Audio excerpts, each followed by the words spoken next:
Corrections and Rehabilitation.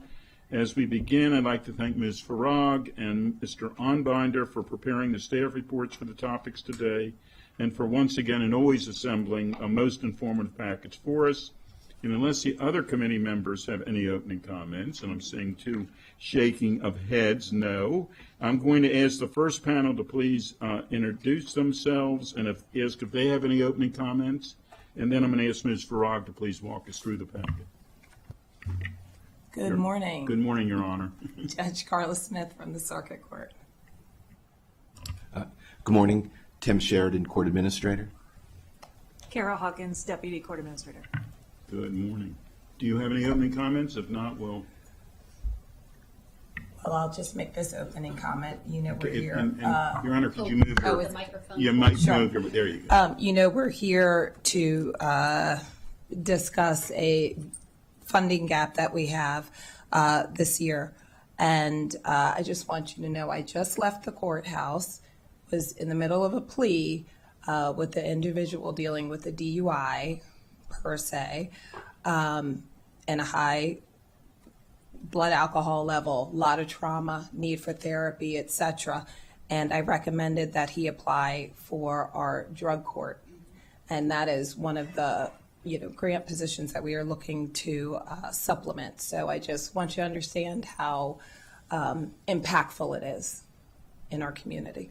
And I appreciate that. I know that many of us have gone to see the graduations, if that's what they're called, at drug court and mental health court, the problem-solving courts, and how they change lives for the better. Sometimes it takes a while for someone to get themselves to the better, but how they change lives for the better. So it is certain things we can't afford not to do. Absolutely. And with that. Sure. Good morning, everyone. For the Circuit Court this year, the recommended increase is about $1.2 million. That's about a 6% increase from the approved budget from last year. If fully approved, the Circuit Court's budget would be about $21.8 million. The executive's recommendation, which Judge Smith just alluded to, includes about $392,000 in some staff programmatic and staffing additions, enhancements, and other cost increases that must be placed on the reconciliation list. This year, the Council President's approach is to place all new or additional tax-supported funding on the reconciliation list. There are some limited exceptions to that, and we can go through that as we go through the staff report. The executive's recommended budget also has about $718,000 increase for compensation adjustments, and there's an additional $200,000 for other net cost increases that are not required to be placed on the reconciliation list. The Circuit Court is not required to submit an operating budget equity tool analysis. It has, however, provided information on its racial equity and social justice efforts over the past year. I have also not identified any potential reductions for committee consideration that were not included in the executive's recommended budget. For the first item, which is described on page 3, this general fund increase of $391,000 would ensure pay equity between state-funded, which are grant-funded, and county-funded staff positions who often perform the same work. The Circuit Court advises that their staff consists of 24 judges, 6 magistrates, 225 employees, clerks of the court, and then they also have 129 employees that are on the county payroll, and it's those employees that we're looking at in this universe. The judges and magistrates are all funded by the state, but of the 129 employees on the county payroll, 29 are funded by $4.4 million in state grant funding that the court receives each year. And these state grants reimburse the county for a little more than 90% of actual pay and benefits paid for these employees. And since state grants increase annually based on state merit and general wage increases, which historically have been less than those given to county employees, this has created a funding gap that just gets bigger and bigger every year. They have not kept pace sufficiently to maintain pay equity among similarly functioning county positions. And again, it impacts 29 of the 129 employees on the county payroll.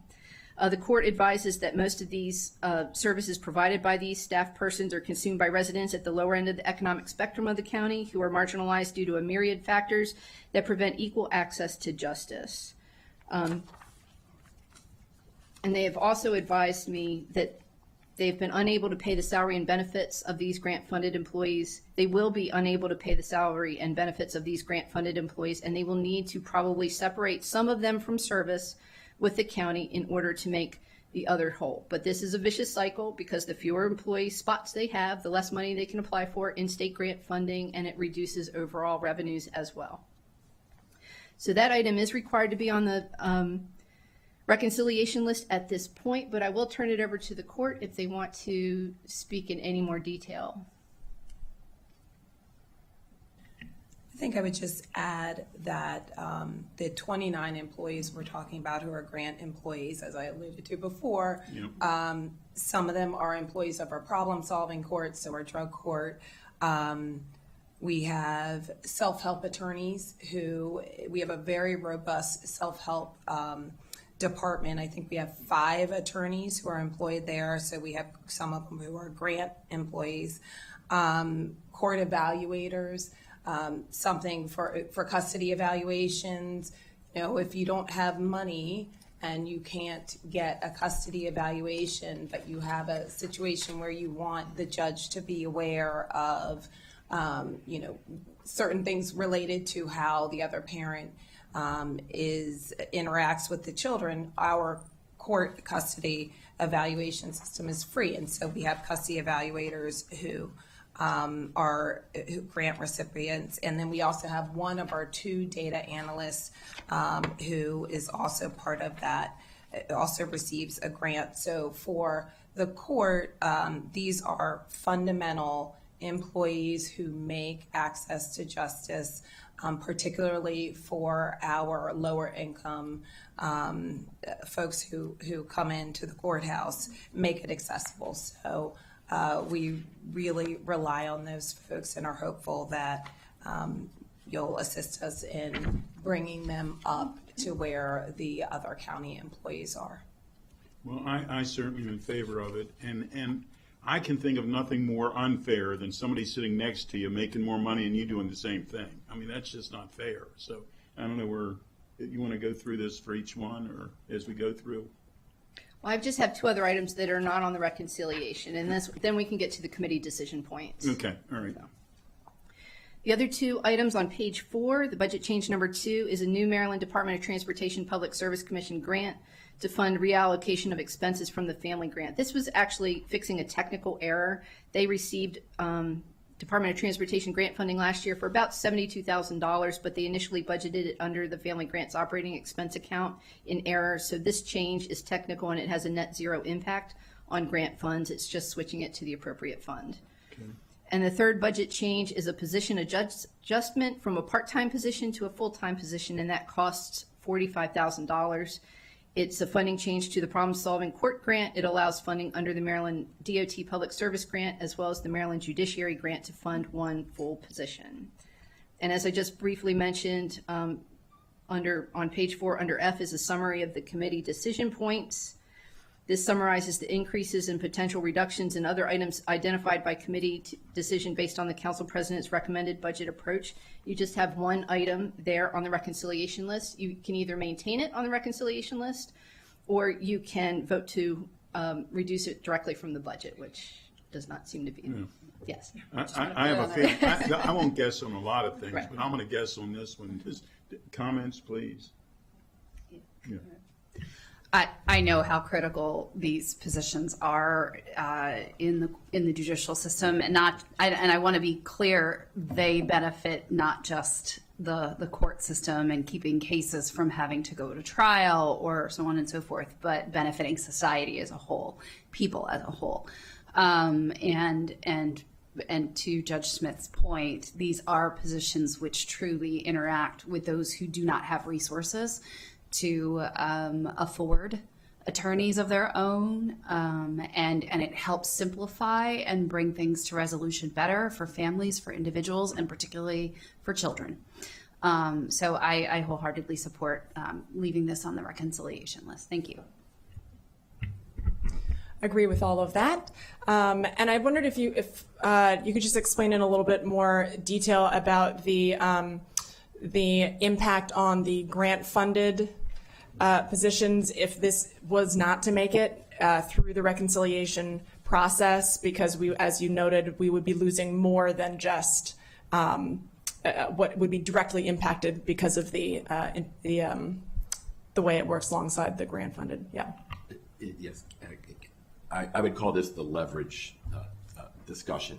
We get the very generous grants from the Administrative Office of Courts, but if we can't pay the people equitably, I don't know that we can have them, which means if the county is subsidizing at 8%, we would lose the 92% as well if we can't make it work. And so we are leveraging the state's grant into greater services here by adding the county equalization, we'll call it. And without that, again, I don't think that we could have that inequity at work as Councilman Katz pointed out. And so that is exactly the point. Thank you. I just want to make sure when we bring in this to our colleagues in front of the full council, that potential impact is really, really clear, both to the positive, we're funding these relatively few positions relative to the scale of the work and how much the body of work in total, when you include the grant funded positions and so on. And if we were to not fund it properly, and then, I mean, including the fact that the salary and benefits, I mean, we can see the domino effect that would happen here, and it's more than just those employees. And I just want to make sure that when we bring this to full council, that is really, really clear, because we have to get this through the process.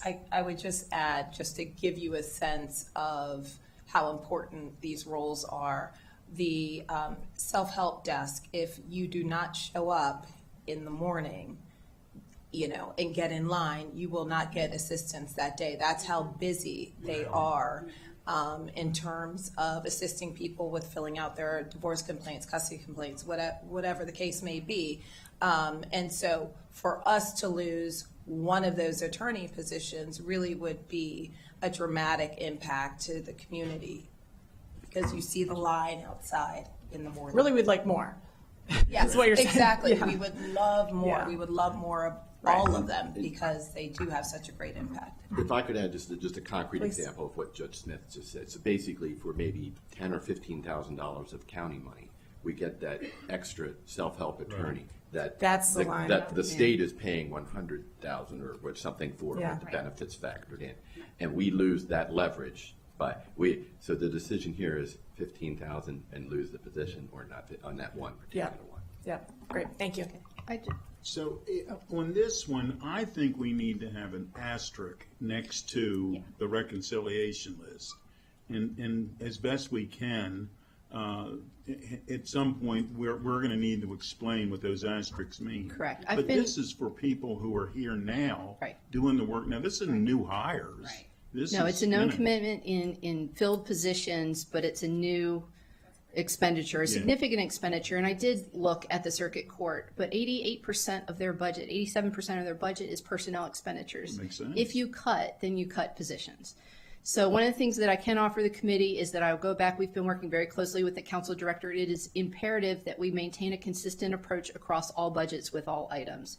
But this could merit further investigation to make sure that I'm fitting this into the appropriate category, that it must stay on the reconciliation list, and we can have an answer for you before you full council review. Sounds good. Very good. Go ahead. As those conversations are proceeding, and I know we've talked before, and I'm not sure where we are this year, but about having a way to mark revenue producing positions. This is not revenue producing per se, but I feel like it fits into that category. So Revenue losing. yeah, exactly. Yeah, We would that's be, right. yes, Exactly. exactly. Thanks. I will take that back. Okay. So I need an official vote then on the circuit court. I have a feeling it's a 3-0. Yeah. All right. I could have guessed that one. I could have. Thank you very much. Thank you, Your Honor, and everyone else. Next, Animal Services, please.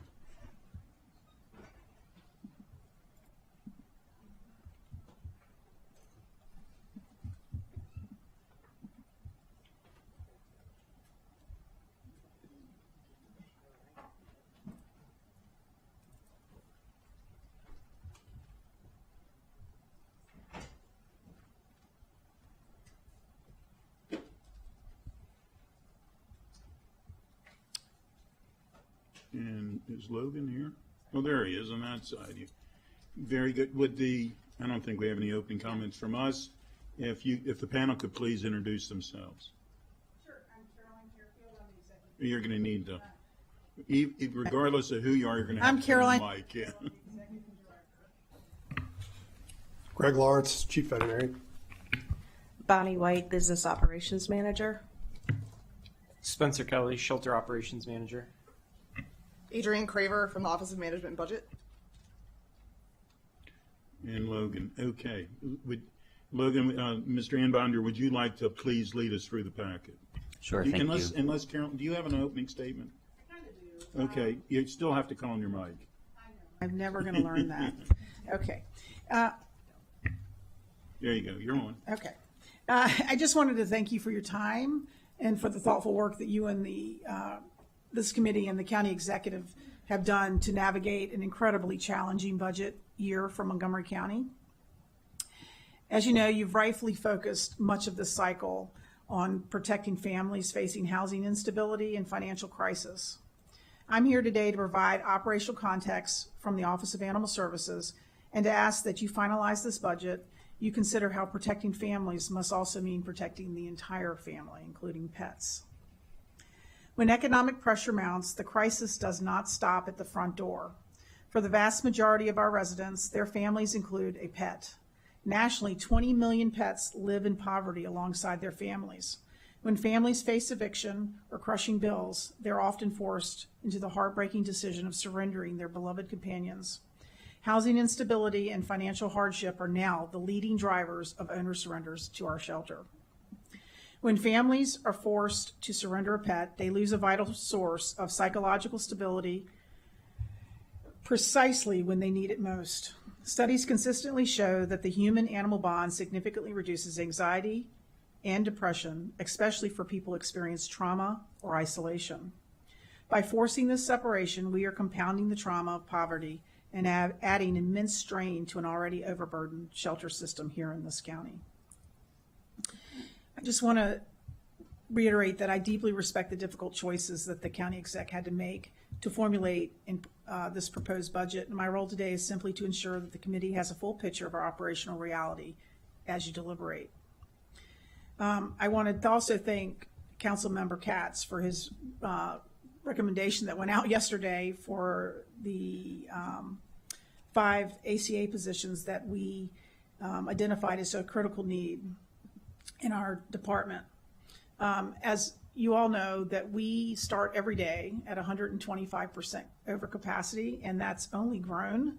Our surrender rate is up to 41% now. It was 38%, I think, the last time we were in this committee.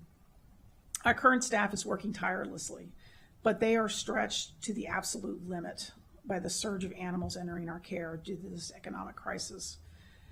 The 5 animal care attendants are essential to maintaining a safe, humane operation and keeping pace with the sheer volume of the community need. I know you have a difficult decision ahead, and I ask only that you weigh the competing priorities. You recognize that human services and animal services are inextricably linked. By finding a way to fund these critical positions, you empower us to operate efficiently, manage our capacity, and protect the holistic family unit. Thank you. Thank you. Mr. Anbonder, please. Good morning. The county executive recommends an increase of $299,791 or 2.72% from the FY26 approved budget for OAS. This includes no programming or staffing additions that would need to be placed on the reconciliation list. The entirety of the recommended increase would be compensation adjustments and other same service operational cost increases. I can move on to some background items on page 2 that speak to some of what Director Harefield was mentioning, especially with regarding to staffing challenges, and then pause for questions before going on to highlight a couple of reductions recommended by the executive. On page 2, again, just as a follow-up to the committee's previous discussions regarding Office of Animal Services, in November 2025, the committee met to conduct a briefing on OAS's low-cost spay and neuter program, as well as the implementation status of recommendations from the Maddie's Million Pet Challenge, or MMPC, pro bono consult. At that time, OAS reported the capacity to treat 20 animals per month through the spay and neuter program, but reported challenges filling those slots as owners who had signed up might not attend the appointments for which they were scheduled. As of April 2026, OAS reports that it's been able to consistently fill all 20 monthly spots by backfilling cancellations with feline, trap, neuter, and return candidates. So that program is working very well, and OAS further plans to build on the success by working with county contracted veterinary clinics on a voucher program to expand capacity, and by expanding the program to include routine vaccines later this calendar year, funded by a grant from ASPCA. Further, regarding the MMPC consult, as of November, OAS reported that 52 of MMPC's 80 recommendations had been addressed and 8 were in progress. OAS reports continuing to address the remaining items, and some of the implementation has been limited due to staffing challenges, which brings us back to the discussion about staffing challenges. As the committee is aware from previous discussions, OAS is currently authorized for 15 animal care attendant positions, ACAs, responsible for providing day-to-day care for animals within the shelter. Based on the number of animals received into the shelter's care each year and the national best practices outlined by the MMPC consult, the recommendation by best practices would be for at least 24 ACA positions. Failure to adequately staff the shelter may result in adverse impacts to animals' health and safety, as outlined in the staff report, but also staff health and safety as well, the existing staff, in terms of overwork. So again, happy to go on to just outline briefly some of the executive's recommended reductions for the committee's information, but I'll pause here for any additional questions. Any need for him to keep going? Please keep going. Thank you. Before moving on to the reductions, I'll just highlight briefly that the Office of Racial Equity and Social Justice issued OAS a commitment level rating of 7 on the 11-point scale, indicating that the department demonstrates a sustained commitment to advancing racial equity and social justice, as evidenced in part by their efforts to mitigate inequities with programs such as adoption, licensing, and veterinary support, in addition to community assistance for county residents. Moving on to page 4 of the packet, where some of the CE's recommendations are highlighted. 2.1 was detailed here just because it's the largest recommended reduction, but the $67,000 reduction in pet licensing costs just reflects a transition in the licensing portal being used, and OAS projects that this change could actually result in an increase in licensing revenue to the county.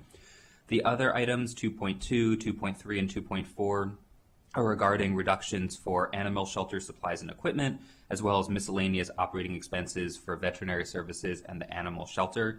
For the shelter supplies and equipment, the standard cost for care for an animal is relatively fixed at about $500 a month, and this change would therefore reduce shelter inventories of 3 categories of supplies, including specialized medical supplies, behavioral enrichment tools, and facility maintenance equipment. This reduction could ultimately adversely impact the shelter's ability to treat and rehabilitate animals with complex medical conditions or significant behavioral challenges, and could ultimately have adverse impacts down the line on the shelter's live release rate. Similarly, the executive recommended miscellaneous operating expense reductions in all 4 of the shelter's service areas, including field services in the director's office, but the veterinary service recommended reduction of $8,900 and the shelter recommended reduction of $7,150 have the most direct frontline impacts on the animals in care, and could, again, down the line, adversely impact the shelter's live release rate. So as recommended by the executive, there are no specific items for the for the committee to consider for the reconciliation list. But as Director Harefield noted, Chair Katz, you shared a letter with your colleagues recommending the addition on the reconciliation list of 5 animal service attendant positions, which would total $437,410. So again, I'll turn it back to the committee. Thank you very much. And thank you for doing an unbelievable job, you and your department, Ms. Harefield, for all that you do. We sincerely appreciate it. And I appreciate you pointing out that a family just doesn't mean the people in your family. And in fact, in some cases, the people will treat their animals first beyond their own family members, human family members. But I think we have to be realistic in what we can and can't do, and that's why I sent the memo yesterday about to put on the reconciliation the animal care attendants, the ACAs. And I want to certainly hear from my colleagues. I think that in order to be realistic, we should try either to do 2 tranches of 3 and 2. Not to say that we won't fight for the 5, but we don't want to end up with 0 if we don't get 3 or 2. So that's what I'm going to suggest, and I want to hear. I went to you first last time to make certain everybody's equitable up here. Go ahead. Thank you. Yeah, I mean, what's so unfortunate about it is what we really need is 10. You know, or more, you know, just to meet best practices. And so I'm thinking about, I mean, I think moving forward with, as you've proposed, it makes sense. I think we also, as we figure out the logistics of what the final reconciliation process is going to look like, think about how we want to approach the conversation at full council, because, for example, what I want to make sure doesn't happen is that the vote, so to speak, as people are tallying up their personal budgets, it doesn't get split between the 3 and the 2, and then neither of them advance. So I think we need to be clear about that. And it would also be great to just have a kind of a clear breakdown between where we are in terms of the care that we're able to provide to animals if we fund none of those positions, and if we do the 2, if we do the 3, and if we do the 5. I don't think we need that level of detail right now, although I'm going to turn to you in a minute to just give us an overview.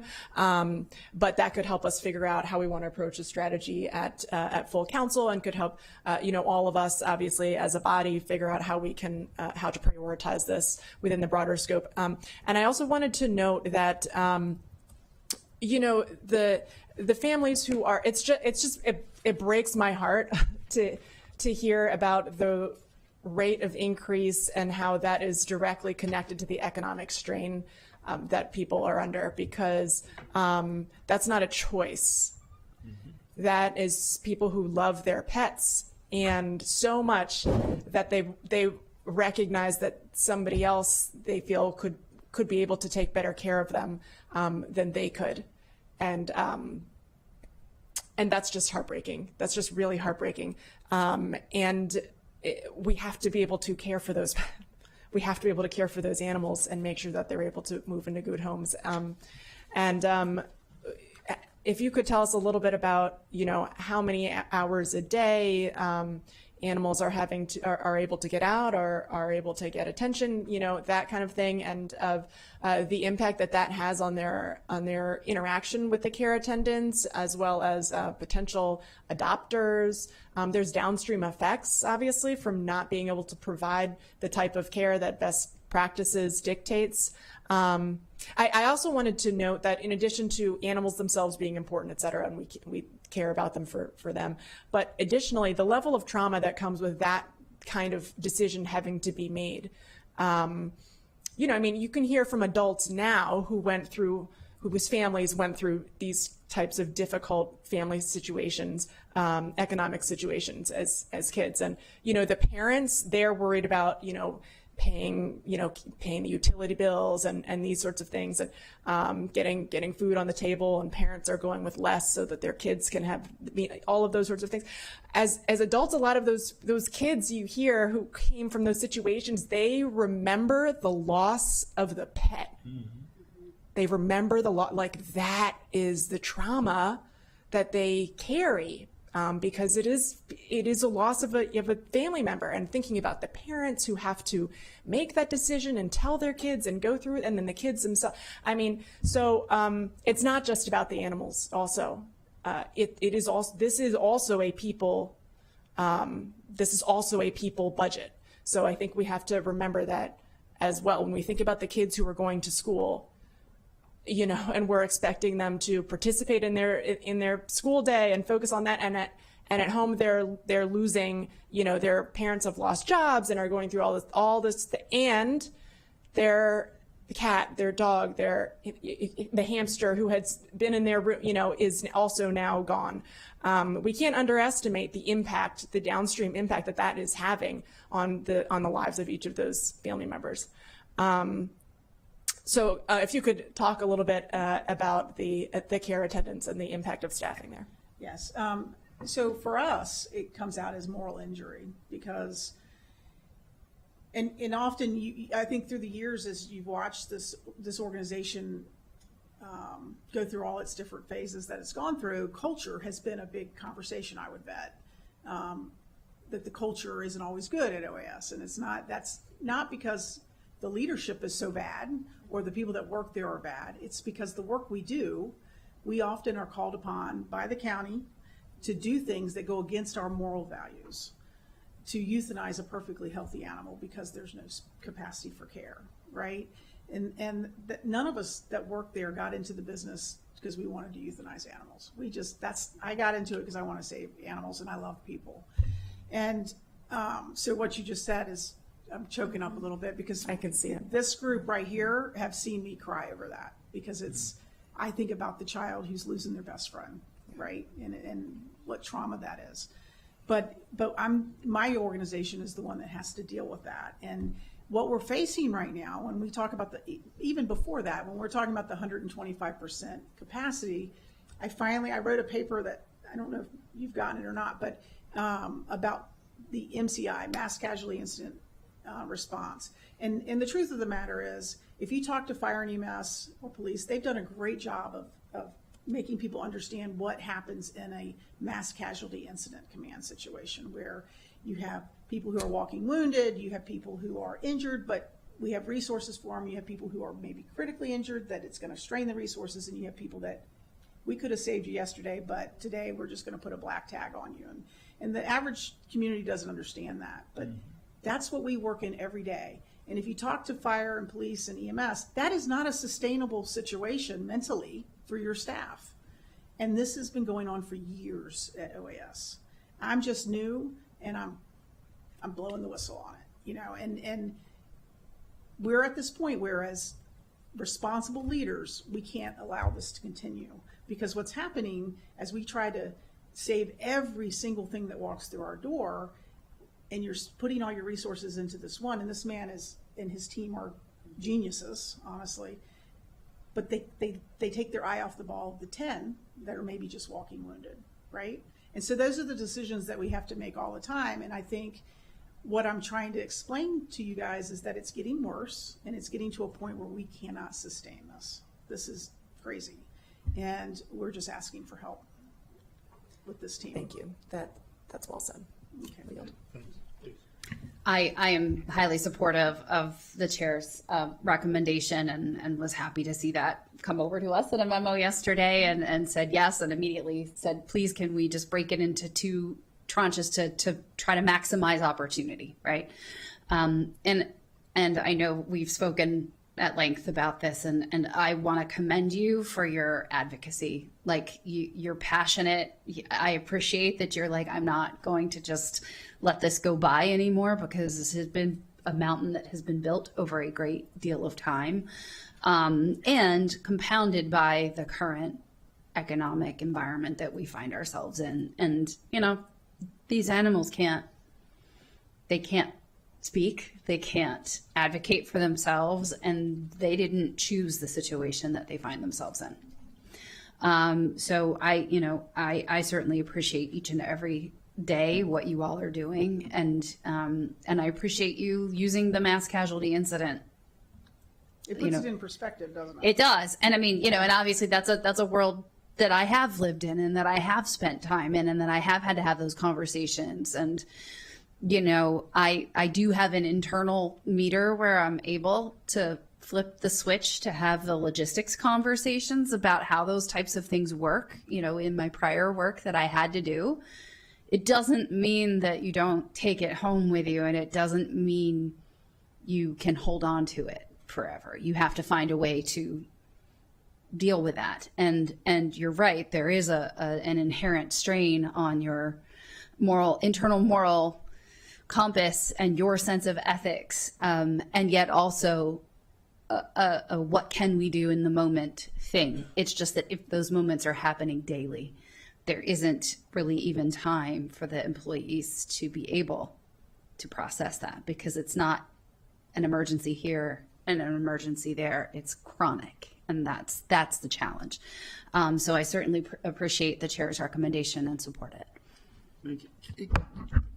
Logan, can we talk about the whole idea that we're going to get maybe about $100,000 more? How is this playing into any of this? For revenue?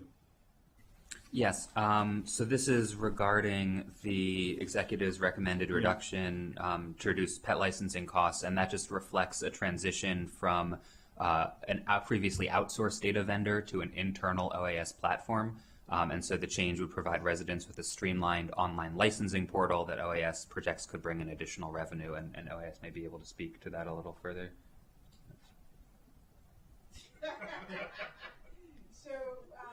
Okay, thank you, sir. Now So we know why you brought him. that's There you go. he's my brain. We knew. So my predecessor, right before he left, Yes. they decided to outsource pet licensing, and I think it's a company out of Texas. And with their claim was that they could really increase our licensing and take a lot of burden off of the staff, and in some cases it has helped with as far as, I mean, these are the staff that are now doing the spay or neuter program for us, but it did increase the licensing, and we got a lot of complaints from residents, which you probably have heard too. So we've decided to bring it back in-house. They do charge us $67,000 a year, so that's where that money is coming from. There still will be some cost because there's a cost to the database change that's going to allow us to the point of sale piece of it that was dropped when they outsourced it, but it's not nearly as big as what we were paying them. So Okay. we feel like we can streamline it enough that our staff will be okay. Go ahead, please. Is that Is there impact on staff time then? There is going to be an impact on staff time. They have a really good system, though, that they had put in place before we outsourced it. And then we're also looking into doing more online sourcing where people can do everything online as well. So hopefully that will solve that issue. Got it. Great. Before we keep moving forward, I just wanted to note again on the attendance, the animal care attendance, given the up 40% approximately situation that we're in with the pet surrenders and how underwater we are in terms of our capacity, the animals are staying caged now like over 20 hours a day routinely. Is that right? Probably 23 hours a day. Oh my gosh. And that's because we have these wonderful volunteers that do so much for us. Our staff, You're saying the reason it's not 24? the reason it's not 24, yeah. Our staff spend the vast majority of their time just cleaning, and they even have a hard time keeping up with that. The animals are clean, but there's other Yeah. areas that, so they spend most of their time cleaning. And I think there's a disconnect sometimes in understanding that an ACA's job is not just janitorial. It's not a janitorial transaction. Their job is care, and it's, when we talk about caring for animals and animal sheltering, probably even 10 years ago or 12 years ago when this building was built, most of that was about warehousing animals. But now, and we give them, they're 2 meals a day or 3 meals a day. They get pain, suffering, and disease transmission treatment for veterinarian care, but there's no major care. There's no rehab going on. And animals would sit in their cages for 5 days. If an owner came forward, they came forward. If not, maybe they got adopted, maybe they didn't. But now the best practices says that the mental health of an animal is just as important as the physical health of an animal, and we know that's true. And so we have to provide, or we should be providing, the enrichment that can help them thrive in a shelter, not just survive. And that's the piece that we just really struggle with, and that's really what a lot of, when you do have Big Bruno, that's when he talks about dog walking. We all That's know really Bruno. what he's. We all know Bruce. Yeah. But that's really what he's talking about. It's about the enrichment piece. It's about the mental health of those animals, and he's not wrong. We don't always agree on that we need more dog walkers, but we need more people that can actually look at the animal holistically and really make an impact on that animal. Well, and that has a huge impact on adoptability also. Right. I mean, even you your can't- healthy, adoptable, friendly dogs, after Yeah. a few days of not having that enrichment, they Absolutely. I mean, anybody with a dog, if you go on vacation, that pet sitter is not the same. And, and it can take some time to come back to readjust. So then thinking about, a pet who's sitting in a cage, who's been in a household and who's now sitting in a cage for 23 hours a day. Thank you so much to our volunteers for coming in and giving them that time. We have some of them here. Thank you so much. But the impact, any pet owner would know the impact there. And I will note also that I went down a bit of a rabbit hole after taking my kids to a cat cafe that partners with a local shelter in another county. And then, one of the things that I've learned in some research following that is about the rate of adoptions out of those cafes. It's not just because of foot traffic. It's because you've got those cats now who are living in an environment that mimics the home environment. So they're well socialized. So then when they come in and they meet potential adopters, or even people who just think that they're coming in, to see some cats for the day, you have animals who are socialized and ready to be in that home environment, and that's how they are presenting, that's how they are interacting, as opposed to somebody at the shelter system saying, don't worry, once you get them home, they'll find themselves, and or whatever the case may be.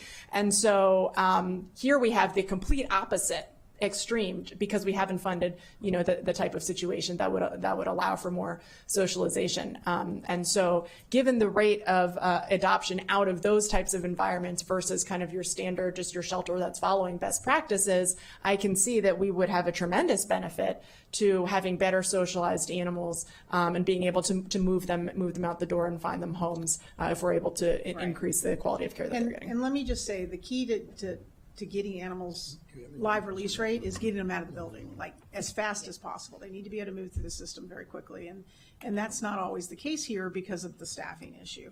But I want to make sure that because I tend to focus on live release, because that's what a lot of people really focus on, but it's bigger than this.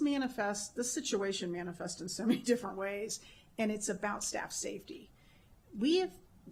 I can tell you since I've been here, I have seen or even heard about some very serious injuries that have happened to our staff.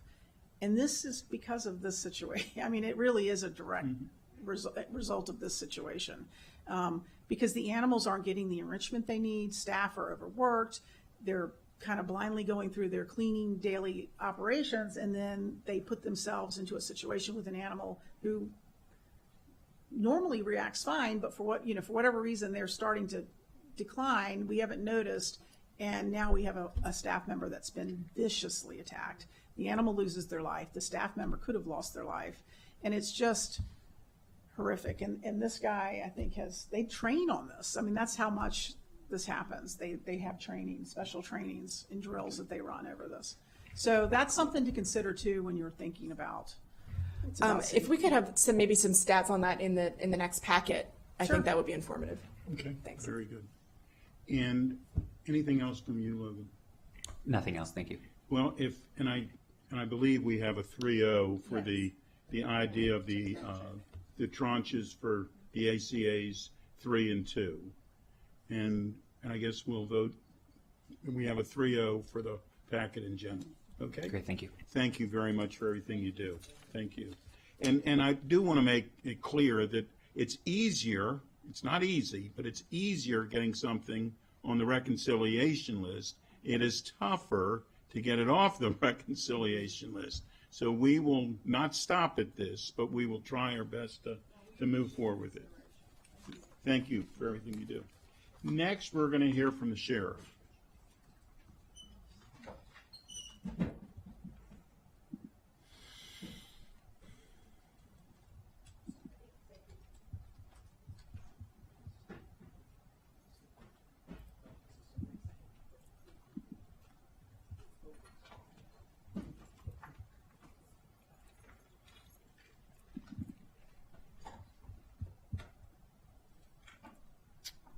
Good morning, Mr. Sheriff, and if you could please introduce yourself. We've met you before. I appreciate that. So good morning, Chair Katz, Councilmember Lutke, Councilmember Mink. It's great to see you. I appreciate the opportunity to present in front of you this morning. I'm joined this morning by Ms. Mona Cabrera, my budget person, of course, Assistant Sheriff Keena Jones, our FJC Director Tom Mannion, and in our gallery we have Program Manager Smitha Varia, who also works at the Family Justice Center, as well as division commanders Captain Johnson and Captain Alloy. Very good. Did you have any opening? Just very briefly, I just want to make sure that I state the appreciation that I have for the council's work and the challenges that you're faced with. You know, certainly not only as sheriff, but as a resident of this county, I'm fully aware of some of the fiscal challenges. And, you know, I'm very proud of the work that's done by the sheriff's office. Many people don't know our unique law enforcement role as the law enforcement arm of the court system. Many know of our county police partners and certainly the other departments in the county. But as you know, we fill a very critical role, and we appreciate the opportunity to present this morning to you. Thank you. Mr. Anbonder. The executive recommends an increase for the sheriff's office of $51,660 or 0.16% from the FY26 approved operating budget. The only item that would be considered for addition to the reconciliation list, as opposed to approved as part of the same services ongoing budget, is an item to fund a rebalancing of workloads previously supported by the grant fund. So I'll jump over to that item on page 3 and just note briefly, moving over item D, that similar to the circuit court, the sheriff's office is not a legislative or executive branch office and was not required to submit an operating budget equity tool to the Office of Racial Equity and Social Justice, although the office is committed to racial equity and social justice, as evidenced in part by the Family Justice Center, which provides its services free of charge and in any language. Again, at the bottom of page 3, the one recommendation from the executive for the committee's consideration for the reconciliation list is $178,043 or 1.31 FTEs, reflecting a rebalancing of workloads that were previously supported by the grant fund. This item is reflecting workloads that are for judicial security staffing. There remain 3.05 FTEs in the child support section that will remain funded through the grant fund, but these 1.31 FTEs reflect a rebalancing away from performing child support functions. As they would be built into the grant fund upon approval by the council, these would be supported from the general fund in future years as well, and staff recommends placement of this item on the reconciliation list. Great. Just so I'm clear, so the 1.31 FTE, full-time equivalents, are they actually here now, or is this hiring someone in addition? These are portions of roles that are filled That currently. people are actually People here, are here, now. yes. Well, I certainly am in favor of that, and I think we need that asterisk like we talked about before, that these are actual, I mean, it's dollars and cents, but it's not the same as hiring someone new. Are we okay on that? Yeah. Okay. Yeah. Thank you. Moving on to page 4, this is not a line item that the committee would need to approve for the reconciliation list. It would be part of the base budget, but just for the committee's information, one of the same services items recommended by the executive is a $250,000 increase for overtime for the sheriff's office. This comprises an increase, essentially a doubling of the overtime budget. As you can see from the chart on page 4, actual overtime expenditures have far outstripped budgeted overtime going back to FY21. From FY26 to FY22, going through the early years of the pandemic, the average expenditure on overtime was $445,000. Since then, overtime has increased dramatically. This is due largely to factors outside the sheriff's office control. Sheriff's office's control, numbers of court hearings, and other needs for judicial staffing. As the sheriff's office has filled more vacancies in the current fiscal year, FY26, and as you can see reflected in the chart, overtime expenditures are projected to decrease relative to the previous year for the first time since FY21, although still significantly higher than budgeted. So again, this is just an informational item for the committee. Good. How are you doing on hiring? So I'm very happy to report out that we're seeing significant interest in our applications. We're seeing more people coming in for testing. We have a number of deputies that graduated the recent academy class. They, much like our county police partners, they are about to successfully complete their field training program in the next 2 weeks. So they'll be able to deploy as a single deputy, and that will, again, help to affect our overtime expenditures. We currently have 9 deputies in the current academy class, and certainly when you get proportionally, there are other needs in other law enforcement agencies that reflects we're doing well. I always want to do better. but we are quickly looking to fill our July or August academy class, and we're I would say when you look at our staffing study, I know many of you are familiar with the staffing study I authorized last year. Under our current workload, they recommend additional spots, but when you look at our current allotted staffing, we're making great inroads in shrinking that vacancy rate. Okay. Any comments? Thank you for that, and that is good news to hear. I think just sort of trying to unpack some of the stuff that is, as Mr. Ambinder noted, beyond the sheriff's office control, but in looking at the chart that's on page 4 of the packet that shows the delta in the budgeted versus actual overtime. And I totally appreciate why in FY20 and 21 and even in 22 it was only starting to shift, because we were still coming out of the pandemic, things were different, evictions were halted. And frankly, folks were not seeking the court services in the same ways in terms of protective orders and peace orders and things. Things got strange during that period of time, because I don't want to say that it wasn't because things were happening. They were. People were just not able to avail themselves of the help that was available. But what I'm trying to figure out is the difference between the FY16 through FY19 chunk of the chart versus like FY24 through 26. And if you could speak to that a bit, because obviously that, in FY16 through 19, our regular circuit court cases and circuit court duties would have been similar to what is happening now. So could you speak to that? Right, absolutely, council member. So when you look at the events prior and to specifically FY22, you already touched about how we came out of the pandemic. We saw a tie-in to our staffing and our recruiting. And I know this has been mentioned before by our county police partners, and we've seen this nationally across the state and regionally, and I was one of those that was hired in the early 90s. We've had this natural cycle of attrition. When you think about the COPS grants in the early 90s under President Clinton's administration and all that hiring, many folks that entered the law enforcement profession, I'm on my 32nd year, they've retired.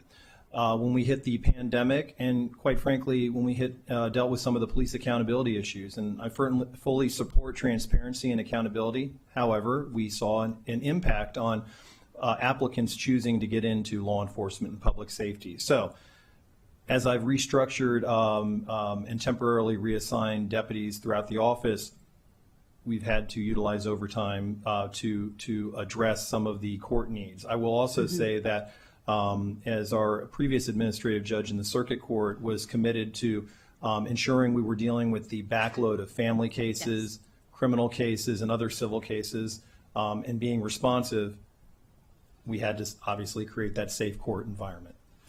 And have you, and I apologize because obviously Judge Smith is not here right now, but have you discerned that there is a greater, obviously court time is court time, but have there been less cases resolving and more that are going to hearings or trials in the family law context or in the criminal context, because there was a backlog in our criminal prosecutions as well?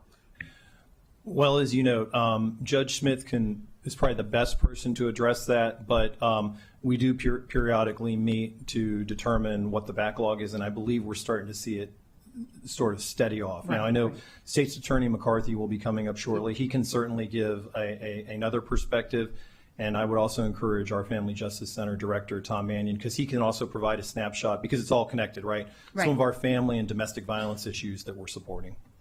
Thank you for that. And yes, and I do want to say, I know I'm asking you these questions just because the chart's in front of us now, but I certainly appreciate that this is a complex ecosystem, right? So when I'm asking the questions, I understand that it is not all solely on the sheriff's office. There are many factors at play that go into this and the needs for the overtime. So thank you. Did you have any? Sure. Go ahead. agree with all of that. It makes sense. I just wanted to add on a note of appreciation for you and for your staff with the way that you all have communicated with the county. And now we've got the new eviction notification bill. And I thank you and your staff for the work that you all did with the county to find sensible ways to prioritize, to increase efficiencies, and to do it in a way that really benefited our residents as well as the burden on our social services at the same time. So much appreciate that. Residents appreciate that even in tough situations. And I do think that having that model, even a very small pilot of it, was really helpful in getting the eviction notification bill passed, because we could see that we could see how effective it could be. So thank you very much for that. And I will note that that is already producing revenue here through citations, not within that we're looking at in this committee, but it does come from work that was done in your office. So thank you all. Anything else, Mr. Ambonder? Thank you. The final item for committee's consideration at the bottom of page 4 is one potential reduction, and that is just a partial reduction in the existing contract for tasers and body-worn cameras to match the invoiced amount. The executive recommends an increase of $246,929. However, since the budget formulation period, the invoice was received, which is for $10,483 less, and so the committee could consider a reduction in this line item of $10,483 to match the invoiced amount. Sure. Yes, and I'm assuming that's not going to affect anything other than we got a better price or whatever. Found out we had a better price. That's correct. Good. All right. We like that. Yeah. Could you keep looking? We'd appreciate that. And that's everything, right? That's it. Thank And you. so the only thing that we're asking is that the FTE, the 1.31, that get an asterisk and say people. This is actually people that are here, and then otherwise are we 3-0? Yeah. And otherwise we're 3-0. Thank you very much for everything you all do. Thanks. Next, Thank we're you. going to hear from the State's Attorney's Office.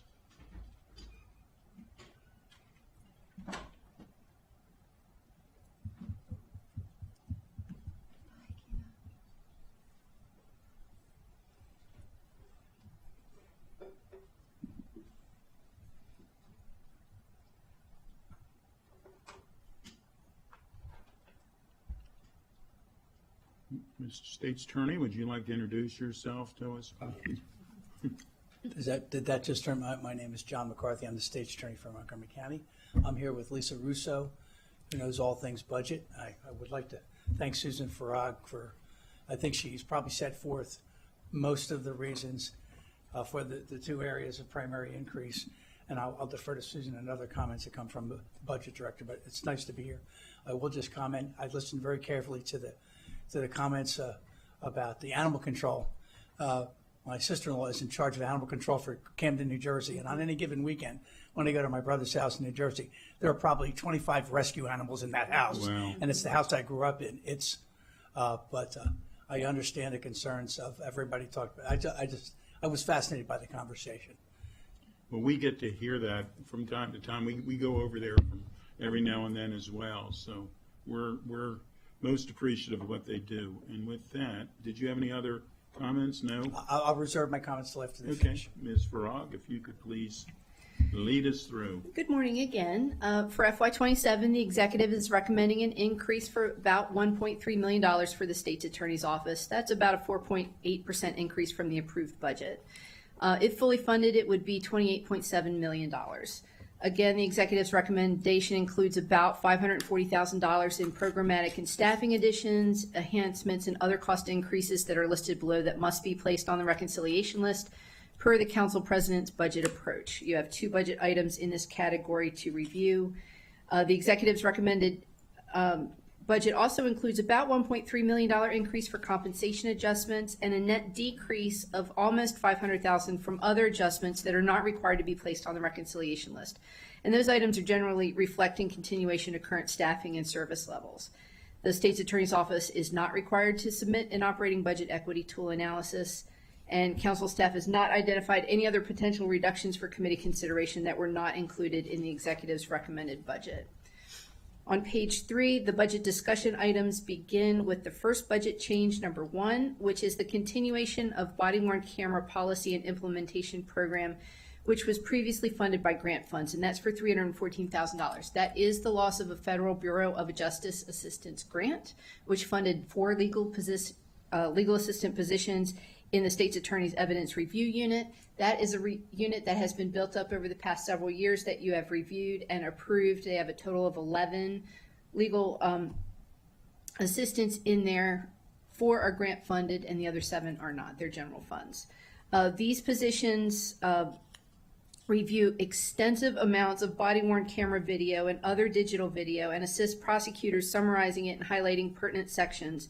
In January, the state's attorney's office learned that their federal partners had that continued funding under this grant was uncertain, and even if it were available, it would likely not be available in this calendar year.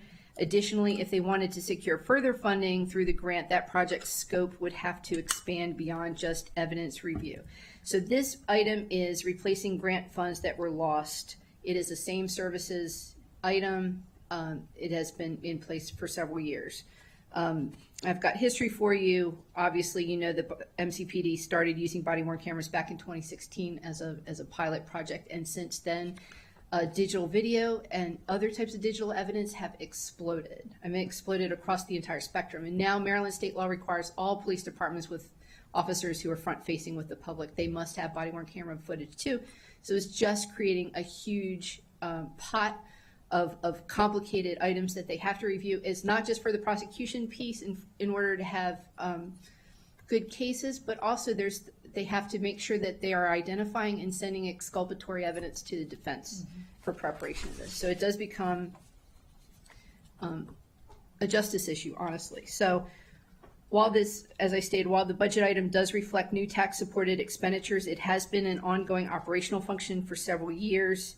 It does impact 4 filled positions.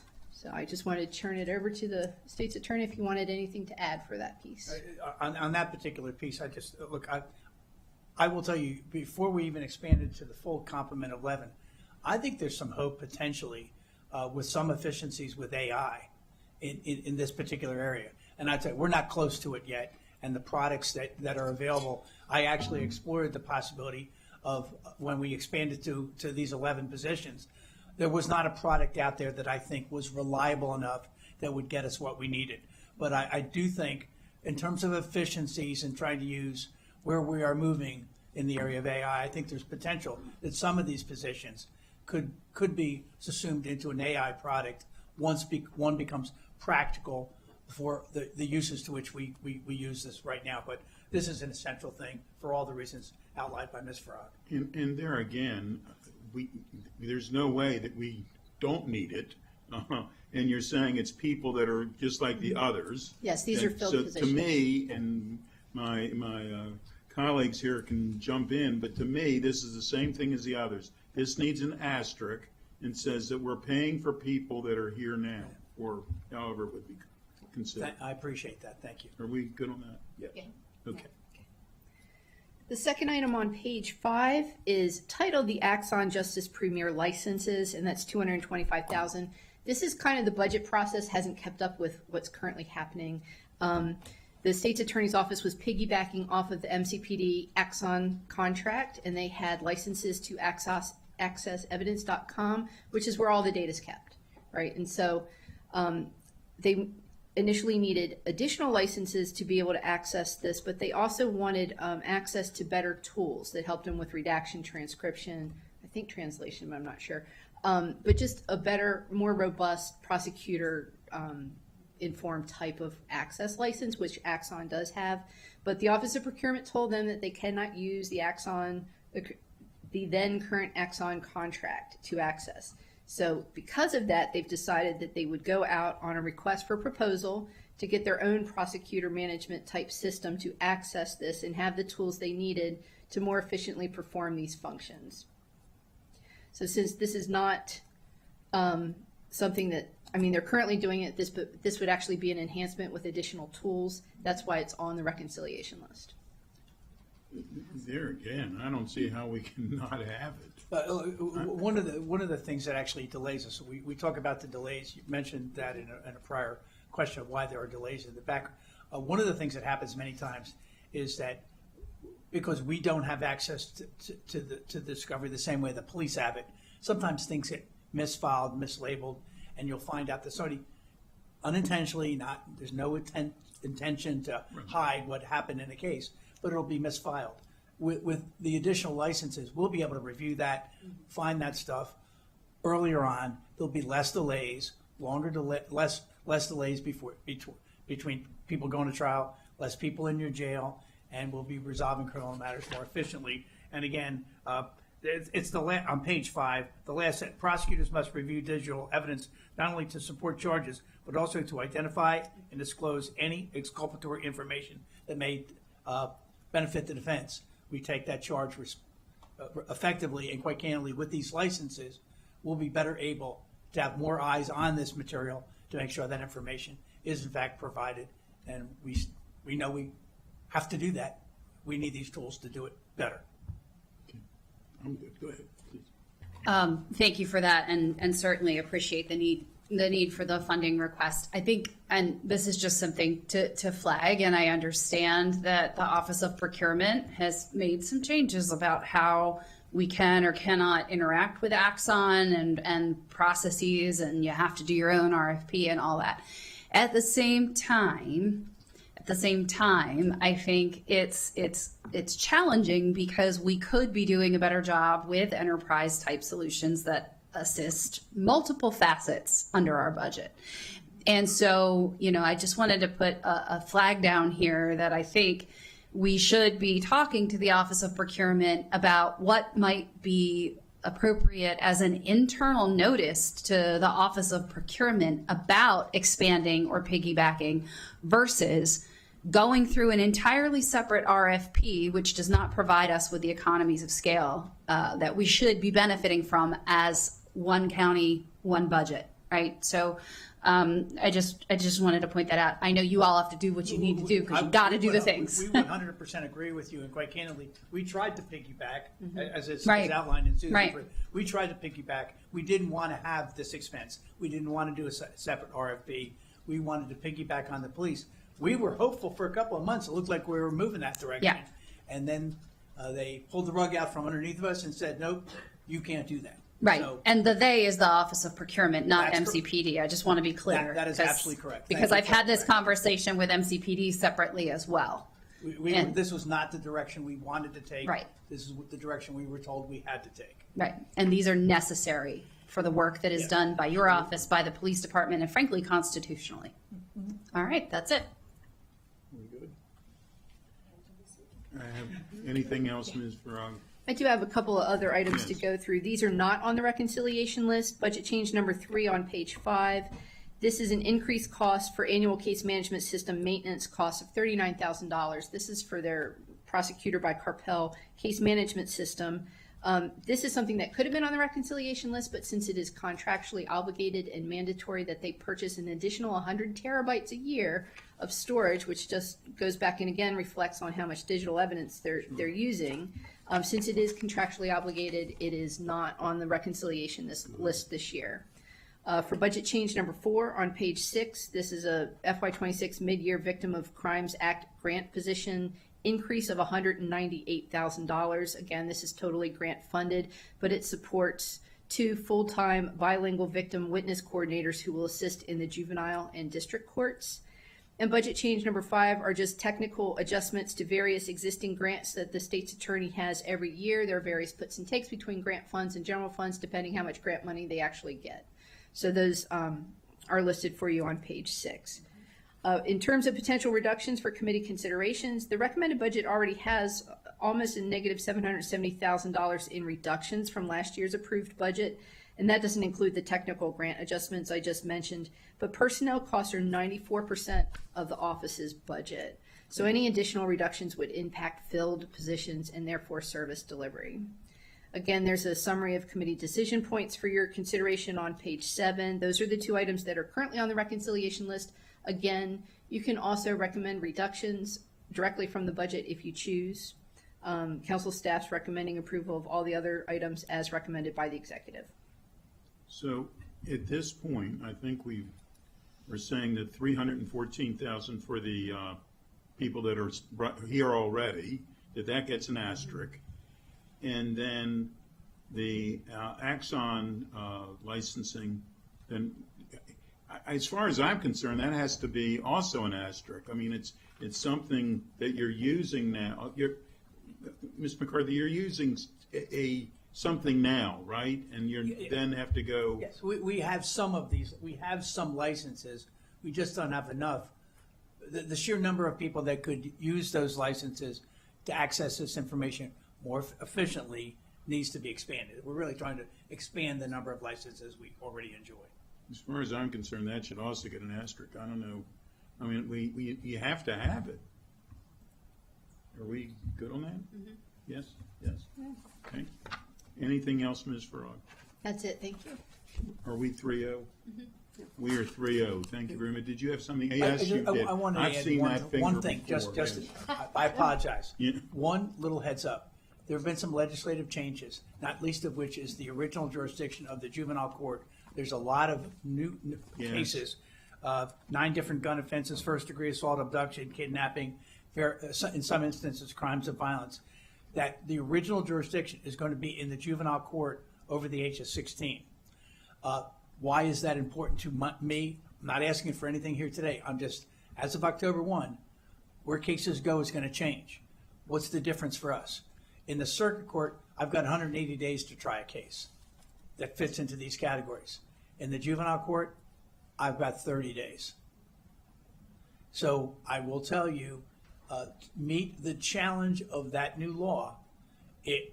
I may be back here or asking for a just because of the cases that we had, that we had 180 days to prepare. Now we have 30 because there are more violent offenses going to be tried in the juvenile court. It's going to require almost exclusive attention to some of those matters in order to be ready to go to trial in 30 days. Mm-hmm. So there is a fiscal, an unfunded mandate caused by a legal change. Right. I appreciate the heads up. Just a heads up. Yeah. Thank you very much for all you do. Okay, Thanks. Thank you very much. And the last one for the day, last but not least, I want that to be known, is Department of Corrections and Rehabilitation.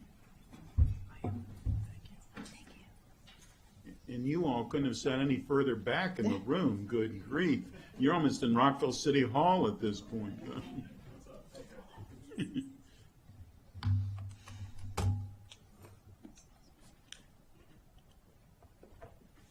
Good morning. I guess it's still morning, yeah. Is there enough seats?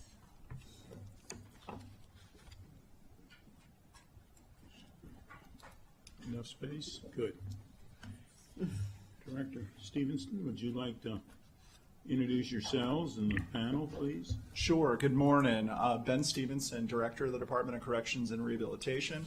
I want to thank you for allowing us to be here today to present, and I want to introduce my board, starting with my board. My staff, my dynamic staff, starting with Division Chief Willie Morales. On the board, it's fine with us. I don't know why I'm thinking board today. Division Chief Willie Morales, who's Chief of Management Services Division. Ivan Downing, who's the Community Corrections Division Chief. Warden Frederick Abello, who is our warden for our Detention Services Division. Janet Corco is our IT Section Chief, as well as Chief Stephen Murphy, who's in charge of our Behavioral Health and Medical Section. And so, anyways, we look forward today to be able to discuss questions concerning our security and reentry needs in our budget packet. So, and I want to thank you all, Chair Katz, Councilmember Lukey, Councilmember Mink for having us here. Is that, we're good on, so we'll start leading through, please. Sure, thank you. The county executive's recommended budget is a $4 million increase for corrections. It's about a 4.2% increase from the approved FY26 budget. If fully funded, the budget would be about $99.4 million. The executive's recommendation includes about $380,000 in programmatic and staffing additions, enhancements, and other cost increases, which are listed below for you, that must be placed on the reconciliation list per the council president's budget approach. The executive's recommendation also includes about $3.8 million increase for compensation adjustments, which the council will decide on separately, and a net decrease of almost $1.9 million of other adjustments that are not required to be placed on the reconciliation list. I do want to highlight that these items include the abolishment of 7 positions, as well as changes that generally reflect a continuation of current service levels. The operating budget equity tool analysis for the department states that DOCR has an Operation Budget Equity Tool rating of 6 and demonstrates a sustained commitment to advancing racial equity and social justice. Again, I have not identified any potential reductions for committee consideration that were not already included in the executive's recommended budget. Budget discussion items start on pages 3 and 4, and the first one we'll go over today is listed on page 4, and that's adding a dedicated K-9 unit for contraband detection and facility security for about $183,000. The department advises that this K-9 program is one of several tools it uses to prevent or will use to prevent and detect introduction and movement of contraband, such as narcotics, in the facilities. They also state that the other operational alternatives that have been considered, like scanning technologies, would be significantly more expensive and less portable and flexible. That type of technology is generally large and stationary. And in contrast, the K-9 unit can be deployed for randomized inspections across multiple facilities. This funding request includes the acquisition of the K-9, housing for the K-9, training, vet care, and food costs. It does not require additional positions. Okay. You've talked about this for a while to have this K-9 unit. Is any additional discussion on it, or? I just did want to say is all of us in corrections across the state are struggling with continued and more strategic and even more digitally invasive ways in which folks are trying to organize drug rings with inside correctional facilities. And so a K-9 is a tool where we're not relying on other agencies. Other public safety agencies are also struggling with staffing to be able to make sure not only it's a safe environment for our staff, but also for those in which are in our care, custody, and control. And primarily, when we look at a K-9 unit, gives us the ability to where it doesn't interrupt a lot of our reentry programs. Because when you find something that shouldn't be there, or it gets there in some way, we have to clear an entire area. And with that, we have to shut programs down and go on a lockdown status. And with that, that interrupts school, college, cognitive behavioral training programs, et cetera. And so this seemed to be more of not fortifying one point of entry, but looking at one that could maximize and keep all 3 facilities in a rotating, deterrent way in which it could hopefully discover and prevent drugs from getting inside of our detention center. So that's what I just wanted to share. Makes sense to me. Yeah. I know you've been advocating for this. I totally wholeheartedly support it. And I know it is a cost-effective and agile way to help handle the problem. So thank you. So that goes on the reconciliation list, please.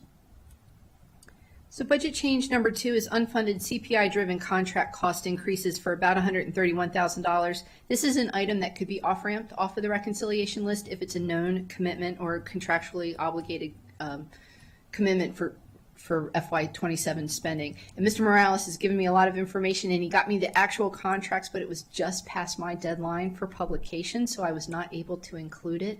But I wanted to turn it over to corrections just to make sure that each of the 4 contracts I believe are contractually obligated for this and could be removed from the reconciliation list. These are in fact a major known commitment. All these contracts are contracts that we are currently paying on, and the CPI changes are worked into the renewal process as approved by the procurement process. So to be clear, all of this comes off the reconciliation. Correct. It's just Willie, a regular item. You did good today, Willie. You're welcome. Go ahead, please. So number 3 is a funding adjustment for full-time instructors to sustain education programs within the facilities for an increased cost of about $47,000. MCPS provides educational services to certain qualifying individuals who have IEPs. And then Montgomery College also provides educational services for adult learners who are at least 18 years old and who are not being served through MCPS. One of the things I just talked to Director Stevenson about now, again, because things that can be moved off the reconciliation list are things that are legally obligated. And it just occurred to me today that I think IEP plans and that type of educational service is required. So this portion of that pot of money might be able to move off of the reconciliation list, but I need to get further information from corrections to verify that. So, All right, so some of this would stay on and some of this would go into reconciliation? Is that what you're? correct. And the increased costs come from the fact that they need part-time and full-time instructors, but there's not very many part-time instructors available. So they've had to use full-time instructors to deliver these services, and it just costs more. Well, and I'm certainly in favor of that. As someone who's gone to the graduations for the GED, and it really is gratifying. First off, if you want someone to have a better life, they better have a better education. They have to get themselves there, and the fact that families come to that graduation, and in some cases, I mean, it's not always pleasant to say, but it's in some cases, it's one of the few times that they've been proud of that person who's being like the graduate for a long time. I mean, but it really makes you realize how important these functions are. So whatever we can do, I'm certainly in favor, and I see some heads shaking yes. So. I'll follow up and get additional information on that point. Did you? I have just a quick question. There is some sort of distinction in there related to the IEP services and whether some of the students are able to have services up through age 21. Okay. And others are not. So there is some distinction there. It is a fine tuning point, but will require more research. What I do know is that those programs are really good. And having been there with Chair Katz and talking to the students who've graduated from the programs that MCPS and Montgomery College do, and talking to them about what they are planning to do and what life will be like when they're done serving their sentence and how much of an impact it has made on them. And honestly, seeing them support one another through the program, because you could not help but notice that they were each helping support one another in that cohort to get through that and to make that. And they were so happy about it. Same with the other programs that are done inside corrections to help with workforce training. And I certainly appreciate everything that you all do. Thank you. Okay. And the next one for budget change number 4 is the replacement of obsolete taser units to maintain safety standards. That's $18,000. The department's emergency response team currently uses those, and they're no longer supported for maintenance and service. This reflects the replacement cost. They've indicated that the impact of not having tasers is that there will be an increase in hands-on physical responses, which could increase chances of injury for everyone involved. And then, if you don't have any questions on that. No, I think we're all good on that one. The other recommended budget changes that I wanted to bring to your attention, number 5, I have consolidated as abolishing 7 positions in pretrial services and pre-release and reentry services for a savings in the recommended budget of $1.1 million. And I've got a chart on page 5 that shows the different pieces. That includes 7 positions. They're vacant. All positions are currently vacant, but also some operating expenses are included in that. I've given an outline of different staffing strengths in both of these programs, and these in pretrial release services is targeting the alternative community service program, but the department has advised that total program participation has declined. The other one is at the pre-release center. As you all know, it was closed for a long period of time during COVID, and as they reopened, their average daily population has never regained or been restored to where it was prior to COVID. Right now, they indicate that the average daily population is about 60 residents, and when it had been about 80 residents before. And again, it's a 144-bed facility. But as a result of the lower average daily population, 1 housing unit is currently offline, and those positions at pre-release and reentry services are no longer needed.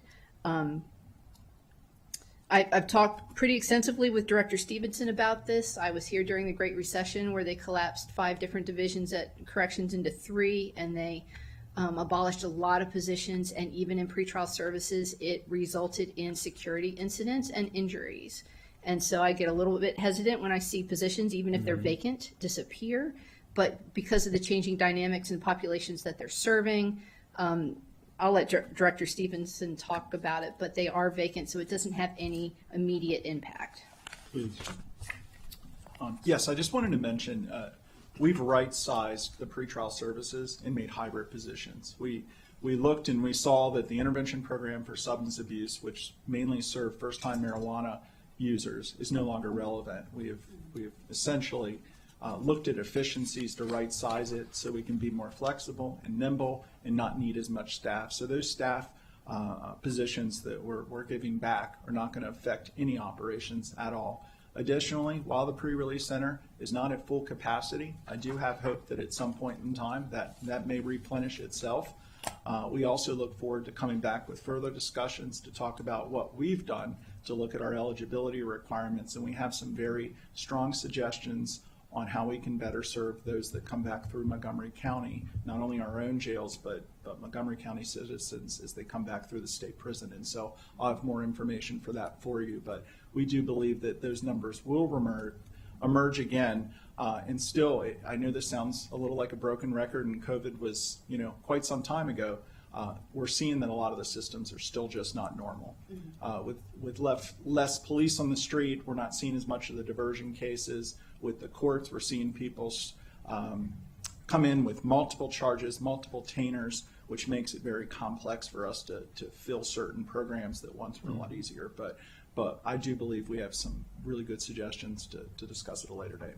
And if we could, Ms. Frog, put that on a list that we get an update, I don't know. Okay. Yes. 6 months, 4 months, whatever it would be, to see where we're. Okay. Okay, and the next item is budget change number 6, which is the elimination of one-time items for savings of almost $800,000.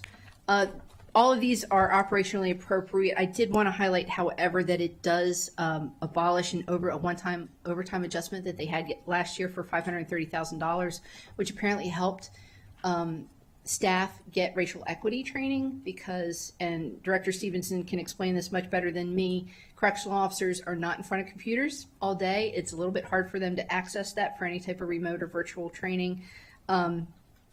And they have a OBET rating, I believe, of 6, and they've made a sustained commitment to racial equity, and they've got a lot of different things involved, including core team, and the racial equity action plan is in place. They have 2 core team leaders, and they've done a lot of work in the racial equity area. So overtime is one way that they can help with training. They already have required training that they have to do. I did want to highlight this as a concern because there are continually overtime cost overruns in the corrections as well as police and fire and sheriff, as you know. And I had the overtime cost overrun chart on page 6. They requested a supplemental appropriation, which council approved last year for $3.6 million, and there was a supplemental appropriation in FY24 for $2.9 million, and they are pretty close to their budgeted overtime for current year FY26. So I just want to make you aware of this, that it is an ongoing structural problem, and is in terms of how it might hinder the racial equity training that they've been working so hard to incorporate. I just wanted to highlight that for you, and I'll turn it over to Director Stevenson if he has any more to speak on racial equity training or other increases or needs in overtime. I'd just like to share as Chief Morales, as well as our HR manager, Ms. Kelly Walker, I believe, is behind us, have worked hard on a reentry action plan in which we're able to take a lot of our diversity and our programs and looking at how we look at this, not only to our staff, but we're looking at doing individual trainings within our department differently. When we deal with the budget of overtime, while we're making great strides with staff vacancies, our vacancies we have 11 vacancies, 7 of which are uniformed staff. Tremendous accomplishment. We've put a lot of investment to try to get us to a very good level. However, staffing availability when you're dealing with all the COMAR requirements, 40 hours of tested training, plus racial equity training on top of trying to mandate shifts, What's difficult is sometimes when you use overtime for training, it causes backfill overtime, which is even more expensive. And so we're looking at hopefully reducing. We expect to reduce some of our overtime this year as we become more staffed. And we would like to actually look at making sure we're always filled. And that's going to be our goal into next year, to get all those vacancies filled completely. Good. So, please. That's great, and thank you for that. And can I ask the Seven Locks facility? How is capacity playing out there these days? Is it 72 hours being met for everybody? Is there anybody who's staying there longer than you would like them because of capacity issues at this point? We're doing really good. We're doing really good because our count is a little bit down. Our average daily population, today we're about 903. I actually had it on my first page, about 900, which is down about 70 or 80, which is lowering the amount that are at MCDC. I did want to note, too, is we still continue to have our juvenile population, which is housed at MCDC, as well as inside workers that support our staffing, our kitchen, and the commissioner's office, public defenders, et cetera.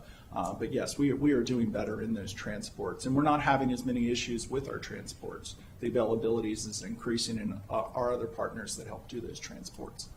Great, thank you. And then in terms of the youth access to services there, because I know that was a logistical challenge also, how is that looking these days? Doing better. Deputy Warden Kendra Yoakum has informed us that our programmatic staff are on target, on site.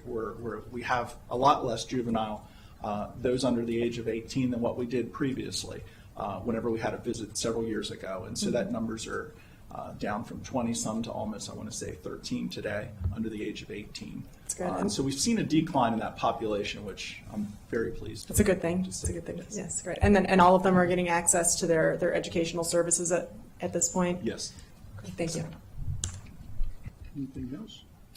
I've got one more thing for you. Yep, please. The last item is on page 7. That's a non-tax inmate advisory fund. It's an increase of $271,000. That's just an increase that allows spending capacity. It is completely funded by inmate commissary purchases, but it's used to benefit people who are incarcerated.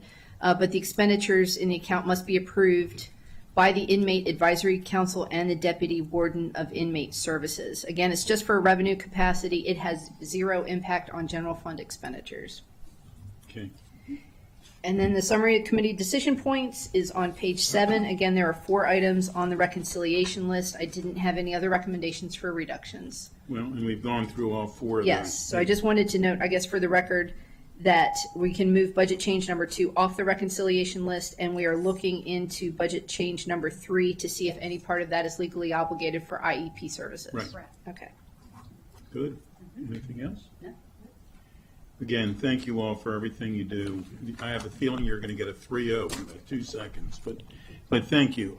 In fact, I guess I'll be there this week for pre-release, and it's remarkable. Nobody wants to be incarcerated. But it's remarkable how people, especially when you listen to them at pre-release, how appreciative they are. I guess the word appreciative they are that they're getting themselves in a better situation. Last time I was there, I guess it was a couple months ago, that one young man said he's been incarcerated in many different jurisdictions, and yours was the best program. So I don't know if that's the best testimony that you've ever had, but he was telling the truth. It did make you shake my head, but it does speak well of your programs. It really does. So anyhow, thank you all. He's going to write a Yelp review. Yes. Yeah, sounds good.